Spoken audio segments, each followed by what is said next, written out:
दोस्तों नमस्कार। सबसे पहले आज शुरुआत करते हैं आज की, ठीक है? अब हुआ क्या कि मैंने माइक नहीं लगाया था, उसके चलते थोड़ा-सा दिक्कत हो गई, है ना? तो अब चालू करते हैं फिर से। आपके लिए थोड़ा-सी चीज़ें कई चीज़ लोगों के वो भी आए कि सर पहुँच नहीं। सबसे पहले मोदी जी गए सेशेल्स में। आपको एक मोटा-मोटी आइडिया मैं दे देता हूँ कि मोदी जी कहाँ गए। 2 दिन की उनकी यात्रा थी जून में। और वो कौन-कौन से जून में थी? 27 से 29 जून के बीच में ये उनकी यात्रा थी। सेशेल्स इम्पोर्टेंट क्यों है? क्योंकि ये भौगोलिक रूप से कहाँ पर है? जियोपॉलिटिकल भौगोलिक रूप से ये माना जाता है कि अफ्रीका का पार्ट है। और ये बसा कहाँ में है? तो हिंद महासागर का एक बहुत इम्पोर्टेंट देश है, ठीक है? इसकी आबादी रफली जो है वो सवा लाख है समथिंग, ठीक है? और ये ह्यूमन इंडेक्स के रूप में, डेवलपमेंट इंडेक्स में अफ्रीका में सबसे टॉप पे आता है। और इसकी इतिहास ये है कि यहाँ पर एक 115 आइलैंड लगभग हैं इस देश में। सबको मिलाकर ये देश बनता है। यहाँ पर भारतीय मूल के पहले इससे पहले जो थे राष्ट्रपति वो भारतीय मूल के थे। चाइना और भारत के लिए ये एक मतलब दोनों देशों को ये नेगोशिएशन करते रहते हैं। भारत यहाँ पर एक सैन्य अड्डा बनाना चाह रहा था कुछ साल पहले, ठीक है? और 2015 से ये नेगोशिएशन चल रही थी। उसके बाद भारत ने कई चीज़ें ऑफ़र करी इन्हें। उन्होंने कहा कि साहब आप लाइन ऑफ क्रेडिट ले लो $100 मिलियन का और हमें यहाँ पर क्या नाम से एक सैन्य वो दे दीजिए, एक टापू दे दीजिए जिसमें हम अपनी चीज़ गतिविधियों को निर्माण कर सकें। तो उन्होंने उसके लिए मना कर दिया। दूसरी चीज़ें यहाँ पर क्या हुई? दूसरी चीज़ें ये थी कि चाइना भी इन्हें चेक पे रखे था। तुम हमें दे दो, हम तुम्हें ये चीज़ें दे रहे हैं, पार्लियामेंट बनाने के लिए वो लोन सैंक्शन करते हैं। और कई चीज़ें बोले कि आप अपने यहाँ पे डेवलपमेंट करिए, मैं आपको पैसा देता हूँ। अब ये देश इतना इम्पोर्टेंट है क्यों? ये इसलिए है क्योंकि इसकी ज्योग्राफिकल जो वैल्यूज़ हैं, जो इसकी प्रेज़ेंस है उस जगह पे, ये चूँकि यूके में पहले क्या था कि भारत से तो भारत तो आज़ाद हो गया था 1947 में, लेकिन इसको आज़ादी कब मिली? 1976 में आज़ादी मिली इसको। और ये अभी 50 साल पूरे किए इसने अपनी आज़ादी के। तो उस मौके पर मोदी जी गए थे यहाँ पे। 50वें राष्ट्रीय दिवस समारोह में मोदी जी यहाँ पर पहुँचे थे। बात समझ में आई? तो उसमें इन्होंने क्या घोषणा करी? सबसे पहले तो guardian of the blue horizon का एक अवार्ड जो है वो मोदी जी को थमा दिया। इसके ऊपर बहुत सारी कंट्रोवर्सी हुई। विपक्ष ने कहा कि सर ये तो 5 दिन पहले ही अनाउंस किया वहाँ की गवर्नमेंट ने और मोदी जी इसके पहले जो हैं वो सम्मानित व्यक्ति हैं इस अवार्ड से। मतलब इससे पहले ये कहीं मिला ही नहीं। कई लोगों ने कहा कि सर ये क्या है? बोले तो इसमें सारी चीज़ें एआई जनरेटेड हैं, इसके लोगो वगैरह, इसकी डिज़ाइनिंग जो भी इसकी वेबसाइट वगैरह हैं, वो सारी की सारी एआई जनरेटेड चीज़ें ज़्यादा इसमें यूज़ हुई हैं। मोदी जी ने ये अनाउंसमेंट अपने उसमें प्रभाव में आकर कराया है कि वहाँ के लोगों ने हमें सम्मानित किया। ठीक है, लेकिन गवर्नमेंट के स्तर पे क्या है? एक जेस्चर ही तो है। भारत सरकार कल ये सोच ले कि मान लो पद्मश्री, पद्म विभूषण और भारत रत्न के अलावा कोई एक ऐसी चीज़ जो है वो हम घोषित करना चाहते हैं कि अगर मान लो अगले महीने डोनाल्ड ट्रम्प साहब अगर इंडिया आए तो उन्हें हम देना चाहते हैं। लेकिन उसकी रिलेवेंस उतनी नहीं रह जाती है। लेकिन रिलेवेंस यहाँ पे क्यों है? क्योंकि गवर्नमेंट एक चीज़ को पहले इंट्रोड्यूस करती है और फिर वो किसको देती है? मोदी जी को देती है। तो मोदी जी क्या हैं? पहले सम्मानित व्यक्ति हैं इस अवार्ड से। दूसरी चीज़ क्या हुई? हमारी जो नीति है, एक हमने सागर नीति वो करी थी, इंट्रोड्यूस करी थी 2015 में, जिसके द्वारा हम क्या कर रहे थे? Security and growth and all in the region. हम उनकी सिक्योरिटी और ग्रोथ की कामना कर रहे थे, जो हमारे रीजनल जो हमारे पार्टनर हैं, उसके लिए हमने सागर नीति को अपने हिंद महासागर में, इंडियन ओशन में हमने लॉन्च किया था। और महासागर नीति जो है उसका बड़ा भाई है, मतलब उसका बड़ा रूप हो जाती है। ये इंडो पैसिफिक को भी क्या करती है? कवर करती है। इसमें क्या-क्या चीजें होंगी? समग्र समावेशी और सहयोगात्मक दृष्टिकोण के साथ विकास है। साथ में हिंद प्रशांत क्षेत्र के शांति, समृद्धि और स्थिरता को बढ़ावा देना है। यानी इंडो पैसिफिक में शांति बहाल कैसे रहे, उसमें इंडियन नेवी की बहुत बड़ी प्रेजेंस रहती है। तो ये महासागर नीति का हिस्सा है। ध्यान ध्यान से समझ रहे हैं कि नहीं? तो मोदी जी को क्या मिला? Guardian of the blue horizon. और क्यों मिला? क्योंकि ये पर्यावरण का सर्वोच्च सम्मान है। उन्हें पर्यावरण संरक्षण के लिए सेशल्स का सर्वोच्च नागरिक सम्मान मिला है। ठीक है? किस चीज के लिए मिला है? तो पर्यावरण संरक्षण के लिए। बात समझ में आई? क्योंकि टापुओं का देश है। पर्यावरण को अगर ये लोग संभाल रहे हैं, तो उससे क्या होगी? ग्लोबल वार्मिंग कम होगी, समुद्र के जल स्तर धीमे धीमे बढ़ेगा। इन देशों के सर्वाइवल में दिक्कत नहीं होगी। और अगर कोई देश इसमें काम नहीं करता है तो फिर इन देशों को ज़्यादा दिक्कतें होंगी। कल के दिन मान लो कोई ऐसी सुनामी आती है तो ये बहुत इफ़ेक्टेड होती है कंट्री, ठीक है? तो ऐसी चीज़ें करके ये एक तो भारत से मजबूत रिश्ता करना चाह रहे हैं। देखो इसमें भारत और सेशल्स की साझेदारी हिंद महासागर क्षेत्र में शांति, स्थिरता और समृद्धि के लिए एक प्रेरणादायक उदाहरण है। ठीक है? इस पे कितने शब्द लिखने थे? मैंने बोला था 500 शब्द लिखने, ठीक है? बात समझ में आई? दूसरा है हमारा इंटीग्रेटेड बैटल ग्रुप। आईबीजी किसे कहते हैं? क्या है? क्या इसका कॉन्सेप्ट था? तो इसका कॉन्सेप्ट मैंने अभी बताया आपको कि इसका कॉन्सेप्ट हमारे जो पहले सीडीएस साहब थे, विपिन रावत जी, उनकी इस पूरे की पूरी संरचना उन्होंने एक वो करी थी कि जिसमें हम चाहते हैं, वो कहते हैं कि हमें छोटी-छोटी टुकड़ियों में भारत की सेना चाहिए। छोटी-छोटी टुकड़ियों का क्या मतलब है? एक ऐसे बैटलफ़ील्ड में हम जाने वाले हैं आधुनिक भारत में या आधुनिक दुनिया में, जिसमें हमें बहुत ज़्यादा प्रोएक्टिव लोगों की ज़रूरत होगी। मतलब हमें वो नहीं होगा कि एक आदमी कमांड दे रहा है, 4 दिन बाद उस कमांड को पूरा किया जा रहा है। वो कह रहे हैं कि यहाँ पर जो लोग होंगे 3 से 5,000 की एक टुकड़ी होगी और ऐसी कई टुकड़ियाँ होंगी। बात समझ में आ रही? आईबीजी का जो कॉन्सेप्ट उन्होंने रखा कि भाई ऐसे कई छोटे-छोटे टुकड़ियाँ होंगी और इनमें बहुत यंग लोग होंगे, उसी का कारण था। वो जो अभी अग्नि भर्ती वगैरह हम जो देखते हैं, है ना? अग्निवीर का जो कॉन्सेप्ट है वो इसी से निकला हुआ कॉन्सेप्ट है। तो उन्होंने कहा कि आईबीजी जो हमारे हैं और ये अभी सूचना में क्यों है, ये ज़्यादा खबरों में क्यों है, तो 1 जुलाई से इसका क्या हो रहा है, परिचालन में लाए जाएँगे ये मतलब हमने इंटीग्रेटेड कर लिए हैं और ये क्या होगा, धरातल पे मूर्त रूप कब से ले रहे हैं, 1 जुलाई से। अभी तक हमारी केवल योजनाएँ चल रही थी, ट्रेनिंग चल रही थी, तो अब हम इनको क्या कर रहे हैं, इन ट्रूप्स को क्या कर रहे हैं, बना रहे हैं। तो ये बनने के बाद ऑन फील्ड कब हो रहे हैं, तो 1 जुलाई से ये परिचालन में आने लग जाएँगे। इनमें कौन-कौन लोग होंगे? तो साहब इनमें सारी चीज़ें एक साथ रहेंगी।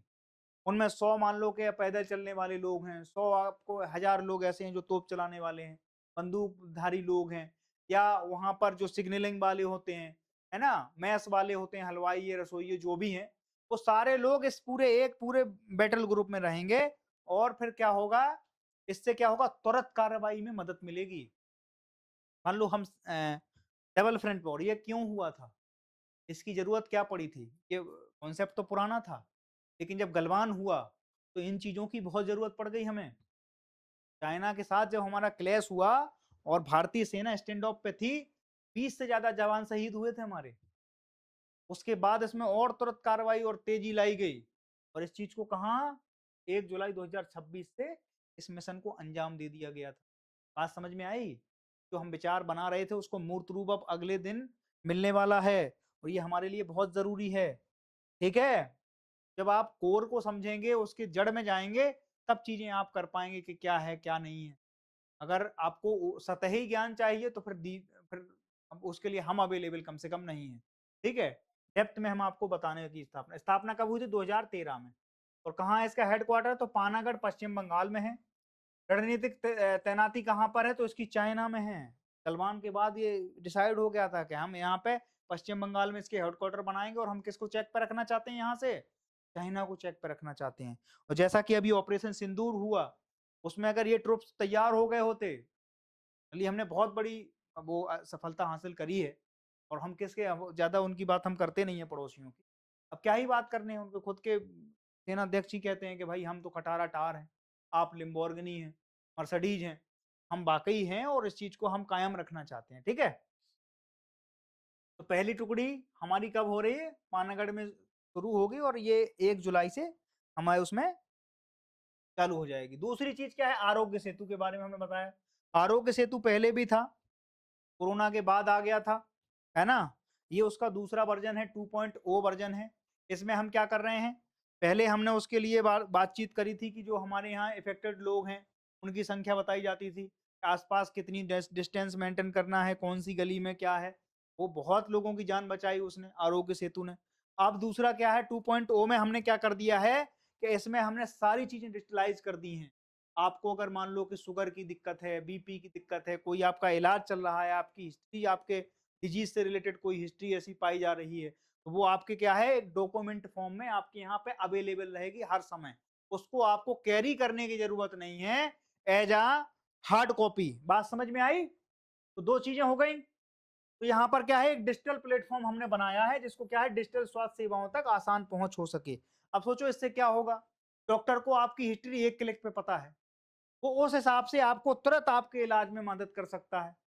दूसरी चीज क्या है, एक डाटाबेस है आपका, आपकी डिजीज सबको पता है, तो वो डॉक्टर क्या करेगा, जल्दी से जल्दी आपका इलाज सुनिश्चित कर देगा। इससे क्या होगी, टाइमिंग बचेगी, आपको चक्कर बचेंगे, डॉक्टर का भी टाइम खराब नहीं होगा, ठीक है। और ये एआई से रिलेटेड सारी चीजें करके आपका पूरा डाटाबेस बना के धर देगा।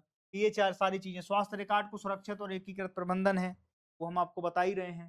दूसरी चीज है, सार्वजनिक स्वास्थ्य प्रशासन को सशक्त बनाना है। अब सार्वजनिक स्वास्थ्य प्रशासन क्या है, जैसे हमारे जो वैल्यूअल संस्थान है, एम्स है, आप कभी जाओ वहां पर 1-1 किलोमीटर तक की रोज भीड़ लगती है। उसको क्या करेंगे हम, मान लो स्कैनर चालू हो गया गवर्नमेंट का, इसमें स्कैनर वगैरह भी होता है आरोग्य सेतु में, तो होगा क्या कि अब उस स्कैनर से हम स्कैन करके ओटीपी लेके उसमें डाल के ओपीडी बुक कर लेंगे, डॉक्टर से सीधा मिल लेंगे। डॉक्टर को सारी हिस्ट्री आपका पता है, ब्लड कौन सा है, क्या है, ब्लड ग्रुप आपके, है ना, और उसके बाद वो सीधा देख लेगा कि आपका ब्लड ग्रुप चेक कब हुआ था, कौन-सी दिक्कतें थी उस समय, 2012 में कौन-सी, या 2022 में कौन-सी थी, या 2026 में कौन-सी थी, 2035-40 में कोई कुछ हुआ आपको, तो वो देख लेगा कि आपके 10 साल पहले आपको क्या-क्या दिक्कतें चल रही थी, उससे स्क्रूटनी करने में उसे आसानी होगी। बात समझ में आई? तीसरी चीज़ इसमें क्या होगी कि जैसे आप डिजिटल वॉच मान लो, अब आरोग्य सेतु में कोई ऐसा फीचर है कि आपने कितने स्टेप चले हैं, आपने कितनी कैलोरी बर्न करी है, आपने क्या खाया, क्या सा वो सारी चीज़ें यहाँ पर आपकी जानकारी रहेगी। और ये डाटाबेस क्या रहेगा, सुरक्षित रहेगा। गवर्नमेंट इसकी ज़िम्मेदारी, इसकी मतलब वचनबद्ध है कि भाई हम आपकी गोपनीयता, सुरक्षा और उपयोगकर्ता के संरक्षण में सुधार लाएँगे। के लिए हम वचनबद्ध हैं, ठीक है? तो ये सारी चीज़ें, एम्स का डाटा लीक हुआ था, ध्यान रखना। उस पे साइबर अटैक हुआ था, बहुत दिनों तक एम्स बंद रही थी। उसके बाद गवर्नमेंट ने नीतिगत स्तर पे इस चीज़ को, लूपहोल को पूरा किया। ध्यान रखना, कोई लूपहोल है, ये होगा, बिल्कुल जायज़-सी बात है कि संकट हमारे ऊपर आएँ। हम लेकिन भगवान से ये प्रार्थना करते हैं कि हम उस संकट से बचें नहीं, हम उस संकट से निबर के बाहर आ जाएँ, ठीक है? हम और उभरें, जितने संकट हमारे ऊपर गिरें, हम उनमें और उभर के और अच्छे से और ताकतवर बन के बाहर आएँ एक देश पे। बात समझ में आ रही है? तो दो चीज़ें समझ में आई।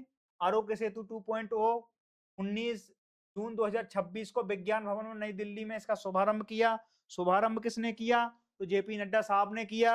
जेपी नड्डा साहब इस समय हमारे हेल्थ मिनिस्टर हैं, यूनियन हेल्थ मिनिस्टर हैं। दूसरी चीज़, इनकी खासियत ये थी कि बीजेपी के फॉर्मर प्रेसिडेंट हैं, है ना? इनकी लेगेसी है अपनी, और ये बहुत अच्छे वक्ता भी हैं, ठीक है? सारी चीज़ें मैं बता चुका हूँ। अगली चीज़ देखो जो मैंने बात बात कर रहा था आपसे, चाइना ने इस समय अमेरिका को पछाड़ दिया है अपनी टेक्नोलॉजिकल चीज़ों से।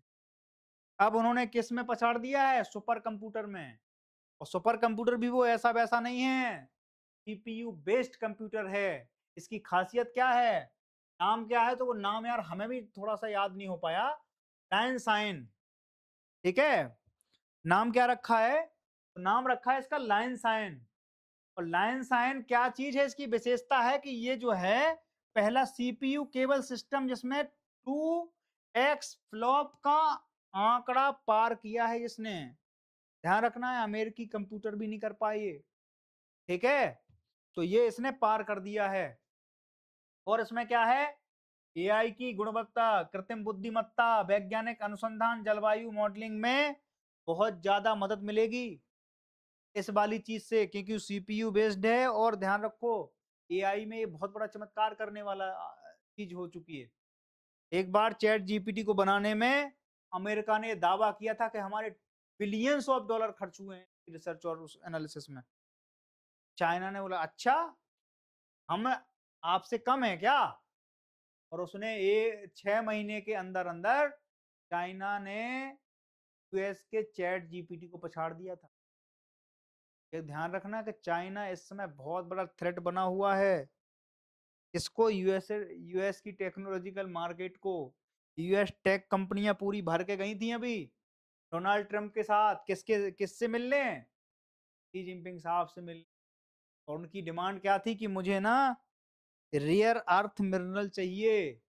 वो क्यों चाहिए? क्योंकि ये एआई की जो अभी क्रांति आने वाली है, में एआई जो चिप लगती हैं, उसके अंदर रेयर अर्थ मिनरल की बहुत ज्यादा जरूरत होती है। बात समझ में आ रही है? इसलिए चाइना इस समय बहुत बड़ा संकट पैदा कर रहा है और बहुत बड़ी चुनौती पैदा कर रहा है। तो दुनिया के लिए ये वैसे ठीक है। मैं चाहता हूं कि भारत की तरफ से भी इस तरह का डंका बजे जिसमें चाइना को और अमेरिका दोनों को अपने आप में थ्रेट महसूस हो। हमारे अंदर किसी भी तरह की कोई कमी नहीं है। ठीक है। तीसरी चीज हमने देखी थी नेत्र के बारे में। नेत्र क्या है? तो नेत्र एक ऐसी टेक्नोलॉजी है, airborne early warning and control प्रणाली है भारत की, जिसको क्या नाम दिया है? नेत्र नाम दिया है। और ये उपलब्धि इतनी बड़ी क्यों है? ये उपलब्धि इसलिए भी इतनी बड़ी है, अमेरिका, रसिया, इजराइल और चाइना के बाद इंडिया जो है 5वां देश बना है जिसने अपनी स्वदेशी निर्मित ये टेक्नोलॉजी विकसित की है। बात समझ में आ रही है? इसमें कोई चीज इंपोर्टेड नहीं है। सारी जो टेक्नोलॉजी है वो हमारी इंडिविजुअल परिणाम का हिस्सा है। ठीक है। अमेरिका, रसिया, इजराइल और चाइना के बाद AEW&C क्षमता पैदा करने वाला भारत जो है वो 5वां देश है। ठीक है। इतिहास क्या है इसका? कि हमने नेत्र कब विकसित कर लिया था? ये हमारे पास बहुत सालों से है और इसका हमने बहुत अच्छा उपयोग किया था बालाकोट स्ट्राइक जब की थी। बात समझ में आई? पता है आपको बालाकोट एयर स्ट्राइक जब भारत ने की थी, बालाकोट के बाद ये चर्चाओं में आया था और इसका प्रिसीजन जो हमने देखा था वो देखा था हमने ऑपरेशन सिंदूर में। ऑपरेशन सिंदूर में इसने तबाही मचा रखी थी। यही वो सिस्टम है नेत्र, जो क्या है, स्वदेशी है। अगर सोचो ये अमेरिका वो हम इंपोर्टेड होता अमेरिका से, अमेरिका सबसे पहले किसको दे रहा होता? जो भारी होता पड़ले में उसको नहीं, जो कमजोर होता हो किसको मिलता? कमजोर कौन था? पाकिस्तान था। सोचो कि अगर हमारे पास अपना खुद का इंजन बन जाए, है स्वदेशी इंजन बन जाए अगर, तो हमारी निर्भरता उनसे बहुत हद तक खत्म हो जाएगी। आजकल हम हर चीज पे उन पे, अगर मान लो वो हमें बर्बाद करना चाहें, तो हर चीज तो हम उनके उपयोग कर रहे हैं। इसलिए आत्मनिर्भरता की ओर आपको बढ़ना पड़ेगा। अदरवाइज वो कुर्सी पर बैठकर आपको धरती में बिठाने में ज्यादा वक्त नहीं लेंगे। ठीक है। तो हमने इसका उपयोग कब किया? 2019 में किया और 2025 में किया। पहले ही कर चुके थे, ट्रायल जब से चल ही रहे थे। लेकिन अभी क्या हुआ? DRDO ने इसके ट्रायल कंप्लीट कर लिए और क्या कर दिया? अंतिम परिचालन की क्या दे दी? मंजूरी देती और इसको प्रमाण पत्र दे दिया है कि इसको अब क्या कर सकते हैं आप अपने सिस्टम को, इस वाले सिस्टम को हमारे जितने भी युद्धपोत हैं, जो एयरक्राफ्ट हैं उनमें डाल सकते हैं। बात समझ में आई? और इसमें क्या है? ये स्वदेशी AESA रडार है। ये 360 एंगल से पूरा वो करता है, रिव्यू करता है। मान लो कि आगे जा रहा है, आगे से कोई एयरक्राफ्ट आ रहा है, एयरक्राफ्ट अगर आ रहा है तो एयरक्राफ्ट को तो रिव्यू कर ही लेगा, हल्के हल फिगर आउट कर लेगा। ये पीछे से अगर कोई मिसाइल लॉन्च करता है तो उसको भी फिगर आउट कर रहा है, यानी 360 व्यू देता है ये। और 360 360 के एंगल से सुरक्षा प्रदान करता है पूरे के पूरे सिस्टम को। ठीक है। 360 कवरेज और लंबी दूरी तक निगरानी करता है। अब तो और क्या इसमें क्या विशेषता है कि एक साथ कई लक्ष्यों का पता लगाने में सक्षम है। ठीक है। वायु, समुद्र और भूमि तीनों क्षेत्रों की निगरानी करने में सक्षम है। अब सोचो कि हमारे पास बैटल फील्ड में हम उतरे, माइक्रो सेकंड का फर्क होता है, माइक्रो सेकंड। कई मैक की स्पीड से चल रहे होते हैं वो। और मैक की स्पीड समझते हो आप? मतलब किलोमीटर, माइक्रो सेकंड में कितने किलोमीटर चला जाएगा वो एयरक्राफ्ट, पता नहीं चलता है। केवल टेक्नोलॉजी काम करती है वहां पर। वहां पर ये कितनी धूम मचाएगा इस बात का अंदाजा आपको अभी नहीं है। और सबसे अच्छी बात है कि ये स्वदेशी तकनीक है जो हमने विकसित करी है। ठीक है। तो भारत की वायु रक्षा को मजबूत करना, इसका महत्व क्या है? भारत की वायु रक्षा को मजबूत करना, निगरानी, चेतावनी और निर्णय की क्षमता को और ज्यादा दक्षता प्रदान करना, नेटवर्क सेंट्रिक वॉरफेयर में महत्वपूर्ण भूमिका अदा करना। ठीक है। नेत्र MK2 क्या है और MK1 क्या है? MK1 सरकार ने 6 अतिरिक्त नेत्र MK1 प्रणालियों को मंजूरी दी है। और MK2 क्या है? MK2 में अधिक पेलोड हम ले जा सकते हैं। एयरबस A321 प्लेटफॉर्म पर आधारित है ये। उन्नत रडार और मिशन सिस्टम है और अधिक रेंज और बेहतर प्रदर्शन की हमें इसमें झलक देखने को मिलती है। बात समझ में आई कि नहीं आई? ये था हमारा नेत्र। तो आजकल पूरी दुनिया को देख रहा है अपनी आंखों से भारत, ठीक है। नाम भी दिया हमने नेत्र, ठीक है। भविष्य की योजनाएं हमने आपके साथ डिस्कस कर ली इसमें। स्वदेशी रडार है, 360 कवरेज है, एक साथ कई लक्ष्यों की ट्रैकिंग है, मित्र और शत्रु की पहचान कर लेता है। ध्यान रखना, अब इतनी तेजी से चीजें चल रही हैं, वहां भूल जाते हैं लोग, माइक्रो सेकंड का खेल है। वहां पर ये पूरी की पूरी जानकारी रखता है कि ये मित्र का है, ये कहाँ का है, ये पड़ोस का है, कहाँ से आया है, ठीक है। ये सारी चीजें भी इसके अंदर इंटेलिजेंट है। और देखो अब इसमें क्या है कि आत्म भारत की उड़ती हुई निगरानी शक्ति, जो हर चुनौती पर रखे पैनी नजर, ठीक है। ये पैनी नजर रखती है, ठीक है। तो नेत्र का काम क्या है? यही है। अगली क्या है? अगला मैंने आपको बताया है कि भारत ने अपनी अर्थव्यवस्था में अभी कुछ चीजें करी हैं, ठीक है। उनमें क्या चीजें हैं? रेपो रेट के बारे में मैंने आपको बताया। रेपो रेट क्या होती है? तो रेपो रेट क्या है? रेपो रेट सबसे पहले वो है ब्याज दर है जो आरबीआई लागू करता है किन पे? अपने सबोर्डिनेट बैंक पे। आरबीआई चूंकि बैंकों का बैंक है, तो वो क्या करता है, अपने जो सबोर्डिनेट बैंक हैं, चाहे कैनरा बैंक हो गया, कोई भी बैंक जो देश में ऑपरेट कर रहा है, उनको अल्पकालिक लोन देता है ब्याज पे। किस तरीके से? कि मान लो कि हमें एक दिन के लिए पैसा चाहिए। भारत में कोई भी बैंकिंग सेक्टर, कोई भी बैंक, ऐसा हो सकता है कि किसी दिन उसके पास ग्राहक आ गए, जमा करने वाले कम आए और निकालने वाले ज्यादा आ गए, तो क्या हो गई? कैश की शॉर्टेज हो गई। कॉमन सी बात है। मान लो हमारे पास स्टॉक में 1 लाख रुपए थे, जमा करने वाले 10 लाख ही आए, 10 लाख रुपए जमा करने वाले लोग आए, और निकालने वाले आ गए कितने? 50 लाख रुपए। तो फिर क्या होगा? शॉर्टेज आ जाएगी। वो शॉर्टेज बहुत शॉर्ट टर्म के लिए है, समझ में आ रही? कोई भी ये तो कह नहीं सकती बैंक कि साहब हमारे पास पैसे नहीं है, आप परसों आ जाओ, परसों हम अब ले आ सकते हैं। बैंक के पास कस्टमर आएगा तो बैंक को क्या करना है? पैसा देना है उसको। अब इनके पास तो पैसे हैं भी नहीं, और इनके पास अगर पैसे हैं भी नहीं तो ये क्या करेंगे? या तो बगल वाले लाला की दुकान पे चले जाएंगे, पड़ोस के बैंक के पास जाएंगे, यार तुम एक काम करो, मुझे यार कुछ समय के लिए, थोड़े समय के लिए, 4-6 घंटे के लिए पैसे दे दो, मेरे आ जाने तो मैं तुम्हें दे दूंगा। बात समझ में आ गई? या तो ये एक काम करेंगे। दूसरा काम ये क्या करेंगे कि हमारे बॉस के पास जाएंगे, अपने बॉस के पास जाएंगे। बॉस कौन है? आरबीआई। बॉस एक काम करो, मुझे 2 दिन के लिए पैसे दे दो, मुझे कुछ शॉर्टेज आ रही है, मुझे कुछ काम लग रहा है, और मैं आपके 2 दिन बाद पैसे वापस कर दूंगा। मान लो 1 लाख रुपए आप मुझे दे दीजिए, 1 करोड़ रुपए मुझे दे दीजिए, उसका जो ब्याज हो वो भी ले लो, मैं आपको मैं आपसे पैसे लेने के लिए आया हूँ, मैं आपको 2 दिन बाद दे दूंगा। तो फिर बड़ा भाई क्या कहेगा? जो बॉस है वो क्या कहेगा? वो कहेगा ठीक है पैसे ले जाओ आप, लेकिन इस पे क्या लगेगा? जो नॉर्मल ब्याज लगता है उससे ज्यादा ब्याज चार्ज करता है वो। इस पे थोड़ा सा टाइट हाथ रखेंगे हम। मान लो कि अगर आपसे हम 15% का ब्याज सालाना लेते हैं, यानी 12% का ब्याज अगर सालाना लेते हैं, 1% महीने का लेते हैं, तो इस पे कहो वो 2%, 3%, ½ %, सोचो कितना ब्याज इस पे वो भुगतान करवा सकता है, ठीक है। तो ये होता है रेपो रेट। रेपो रेट आपकी जेब पे सीधा प्रभाव डालती है।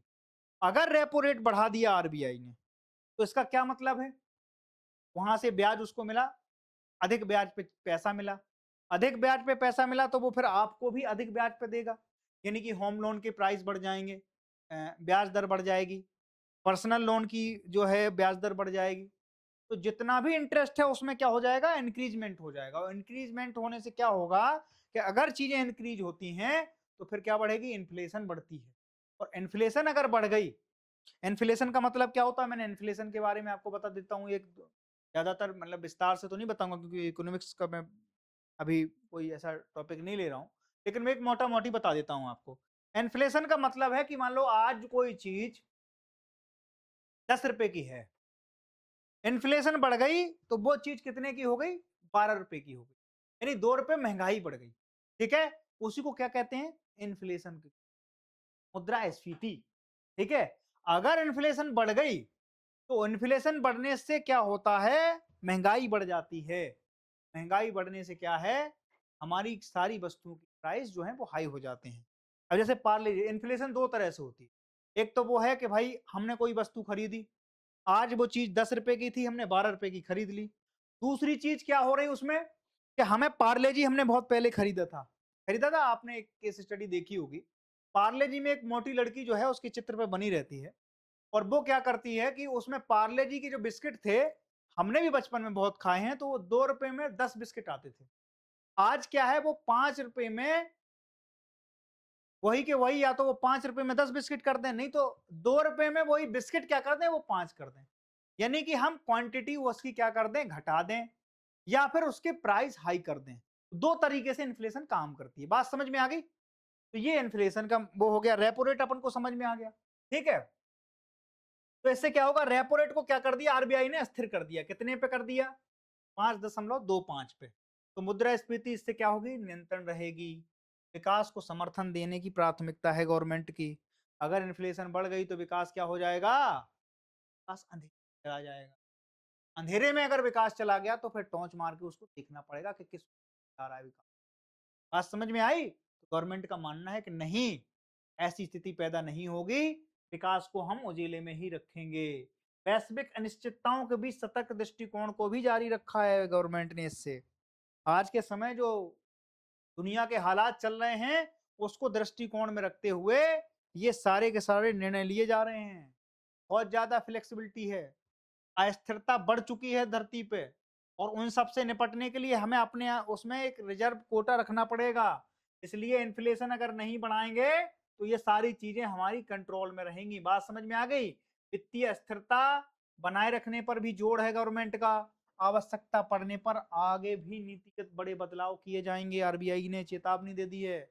अगर मान लो कि ऐसे ही ईरान और अमेरिका की घटनाएं चलती रहती हैं, रसिया यूक्रेन की घटनाएं चलती रहती हैं और अगर भगवान न करे कल हमारा फिर से उनके साथ पड़ोस के साथ कुछ खटपट हो जाता है, तो इसके लिए आरबीआई बैठा है। आरबीआई इसको समय समय पर फ्लेक्सिबल नीतियों के द्वारा इस पूरी चीजों को कंट्रोल करता रहेगा।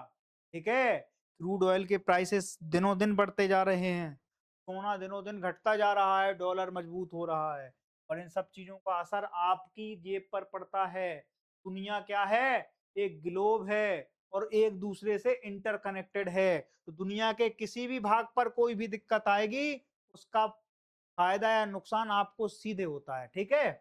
तो इसमें क्या है, महंगाई अभी कितनी चल रही है देश में? तो 2.82% है और इन्फ्लेशन हाईएस्ट कितनी होना चाहिए, ज्यादा से ज्यादा। इससे ज्यादा होगी तो अनकंट्रोल हो जाता है मामला और अनकंट्रोल अगर हो जाएगा तो फिर दिक्कत है। फिर आपका क्या होगा, अगर इन्फ्लेशन ज्यादा होती है तो रुपये की वैल्यू घटती है, ध्यान रखना। रुपये की वैल्यू घटती है, वो मैं बता रहा हूँ किस तरीके से घटती है। मान लो कि अभी आप चले जाइए अफ्रीका कंट्रियों में, वहां आप बोरा भर के जाएंगे, साइकिल पे लाद के जाएंगे और कहेंगे साहब एक टाइम का खाना खिला दीजिए, तो आपकी करेंसी की वैल्यू इस तरीके से घट जाएगी। लीरा एक करेंसी है टर्की की, उन्होंने अपनी करेंसी की वैल्यू नहीं बचा पाए, वो करेंसी इतनी डेफिसिट कर गई कि लीरा बुरी तरह से पिट गया। ठीक है? तो ये चीजें ध्यान में रखती है गवर्नमेंट, आरबीआई। उसका काम यही है कि देश में मुद्रास्फीति कंट्रोल में रहे, इन्फ्लेशन कंट्रोल में रहे। बात समझ में आई? तो कहीं ऐसा ना हो कि हमें भी 10,000 रुपए दे के फिर कहेंगे साहब एक कुल्हड़ चाय पिला दो।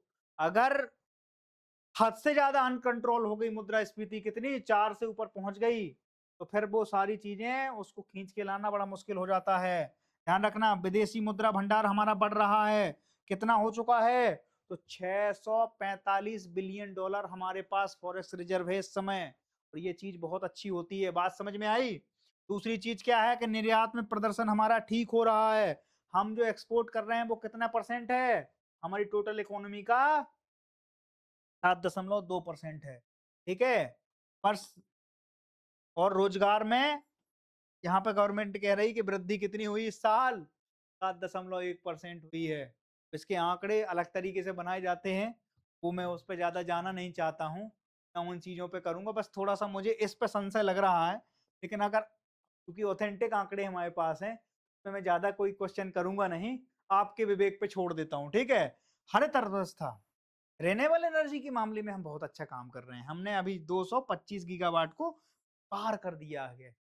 ये बहुत अच्छी चीज है। अब अगर रिन्यूएबल एनर्जी हमारी ठीक रही तो हमारी निर्भरता कच्चे तेल पे क्या है, कम हो जाएगी, और उससे हमारी इकोनॉमी क्या हो जाएगी, हेल्दी इकोनॉमी। ठीक है, तो ये सारी चीजें हमारी क्लियर हो गई हैं। ठीक है, हमने ये अर्थव्यवस्था का जो टॉपिक था, एमपीसी का निर्णय, उसके बारे में हमने आपको समझाया। अगला जो टॉपिक है वो वैश्विक अपडेट से है कि म्यांमार जो है अब अफीम उत्पादन में दुनिया में पहले नंबर पे आ चुका है। पहले कौन था? पहले हमारा पड़ोसी था, है ना, कौन? अफगानिस्तान। अफगानिस्तान में क्या हुआ, एक तो सूखा चली गई, बहुत ज्यादा सूखा पड़ रही है वहां पर। तीसरी बात है दूसरी बात है कि अमेरिका ने बहुत सारे सेंक्शन इम्पोज कर रखे हैं उस कंट्री पे, और सेंक्शन इम्पोज कर रखे हैं तो वो ज्यादा कुछ ऐसा कर नहीं पाए जिससे उनकी क्या है, अफीम की जो प्रोडक्शन है वो कम हुआ है। और यहाँ पर क्या हुआ, यहाँ पर आदर्श स्थितियां हैं इस समय म्यांमार में। म्यांमार की जो राष्ट्रपति थी उनको क्या किया, जेल में बंद कर दिया, और वहां के जो सो कॉल्ड जनरल थे वो राष्ट्रपति बन के बैठ गए, और वहां पर क्या करने लगे, रूल करने लगे। और इस समय म्यांमार में बहुत सारे ग्रुप बन चुके, और वो क्या करते हैं, फिर टेरिटरी क्लेम करते हैं। यही अफगानिस्तान का सिस्टम। जब तक तालिबान सत्ता में नहीं आया तब तक वो एक टेरिटरी को क्या करता था, क्लेम करता था। और एक बड़ी बात यह है कि तालिबान इस समय सत्ता में भी है। तालिबान का मुख्य उत्पाद ही क्या था, अफीम था। कुछ समय पहले एक न्यूज आई थी कि तालिबान कह रहा था कि हम अपने बच्चों को नशे की लत में नहीं वो करेंगे, झोंकेंगे, उसके लिए अफीम का प्रोडक्शन हम क्या कर रहे हैं, ज्यादातर बंद कर रहे हैं। और इनकी जो मुख्य इकोनॉमी का सोर्स था, पहले फंडिंग का सोर्स था, जब ये लड़ते थे अपने ही स्टेट के खिलाफ तालिबान, तो वो बहुत बड़ा मुख्य स्रोत क्या था, अफीम का था। अफीम का क्या था, वहां से इनको बहुत सारी पैसे जनरेट होते थे, तो ये उसको कहाँ लगाते थे, युद्ध करने में लगाते थे। ठीक है, और आज म्यांमार में वही स्थिति चल रही है। वहां पर उन्होंने घटाई है, इनने अपना बढ़ा दिया है। दूसरा, वहां सूखा भी है, यहाँ पर सूखा की कोई ऐसी दिक्कत है नहीं। इनके लिए वो सारी की सारी स्थितियां क्या हैं, आदर्श स्थितियों में हैं। तो ये क्या कर रहे हैं, इस समय अपना प्रोडक्शन बढ़ा रहे हैं। और दुनिया के जो ड्रग कैटलर हैं, दुनिया के जो ड्रग नेटवर्क हैं, आज उनके लिए म्यांमार सबसे बड़ा हॉटस्पॉट बना हुआ है। वहां से हजारों करोड़ का ड्रग जो है वो सप्लाई हो रहा है। कई ऐसी चीजें हैं, पूरा एक इकोसिस्टम बन चुका है। भारत के लिए बहुत कंसर्निंग इसलिए है, अगर वहां से सप्लाई भारत के लिए आने लग जाए, भारत की एक बड़ी आबादी, बड़ी जो युवा पीढ़ी है, वो किसी को भी मतलब खत्म करना है, आप उसके युवाओं को बस नशे की लत डाल दीजिए आप, तो अपने आप देश ही कोलैप्स कर जाएगा। ठीक है, तो इन सारी चीजों से आपको बचना भी है। बात समझ में आ रही है? तो ये दोनों की दोनों न्यूज हमने क्या करी, कवर कर ली। तो अब देखो, इसका एक क्वेश्चन आपको लिखना है कि भारत मजबूत अर्थव्यवस्था, सुरक्षित भविष्य तथा विकसित भारत की ओर निरंतर अग्रसर है। इस पे क्या लिखो, 500 शब्द का एक क्वेश्चन लिख लो। ठीक है, बात समझ में आ रही है आपके?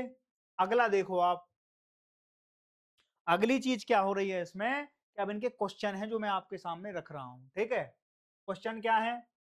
प्रश्न है कि सेशल्स यात्रा और सम्मान guardian of the blue horizon सम्मान किस देश द्वारा प्रदान किया गया? दिया किसने था, होराइजन, ब्लू होराइजन का जो अवार्ड है वो दिया है सेशल्स ने। दिया किसको है? भारत के प्रधानमंत्री। और इसके पहले प्राप्तकर्ता कौन है? तो आदरणीय हमारे जो देश के प्रधानमंत्री हैं, तो इसको पहले वो है। ठीक है, ये उत्तर है। ठीक है, AEW&C प्रणाली भारत स्वदेशी क्षमता रखने वाला विश्व का कौन सा देश बना है? तो पांचवा, ये तो सब वो है। ठीक है, अंतिम प्रचलन स्वीकृति मिली है उनको। ठीक है, उसके लिए था। तीसरा प्रश्न है कि एकीकृत बैटल ग्रुप्स IBG के बारे में आप क्या जानते हैं और इसकी पहली टुकड़ी किस कोर से तैयार की जाएगी?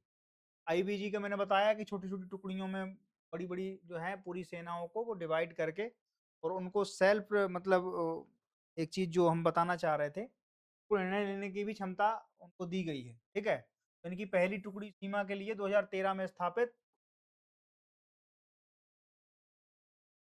और पानागढ़ से तैयार की जाएगी। ठीक है, केंद्रीय स्वास्थ्य मंत्री JP नड्डा द्वारा 29 जून 2026 को विज्ञान भवन नई दिल्ली में क्या किया गया था, वो आरोग्य 2.A का क्या किया गया था, शुभारंभ किया गया था। ठीक है, सुपर कंप्यूटर के बारे में भी मैंने आपको बता दिया। तो आज का ये पूरा का पूरा सेशन आप एक बार चेक देख लेना, विस्तार से देख लेना, आपके लिए ही है। बात समझ में आई? ये सारी चीजें हो गई, बाकी अब मैं इजाजत लेता हूँ।